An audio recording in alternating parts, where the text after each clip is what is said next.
এই শাহিন, কই যেতেছস? ও যাইতেছি একটু গ্রামের বাড়িতে। শুনলাম গ্রামের মানুষ নাকি সহজ সরল। এই সত্যি? যেটা শুনছস এটা সত্য। ধর এখন আমি বাড়িতে যেতেছি। বাড়িতে যাওয়ার পরে আবার গ্রামের মুরব্বিদের সাথে দেখা হইব। তারা আমারে নিয়ে কতটা চিন্তা করে তখন দেখা যাইব।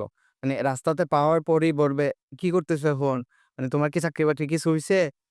তারপর এখন কি এবারে পড়ালেখা কি শেষ? কতদিন আর পড়ালেখা? তো পড়ালেখা কইরা কি করতেছো এখন? চাকরি-বাকরি কিছু একটা করো।"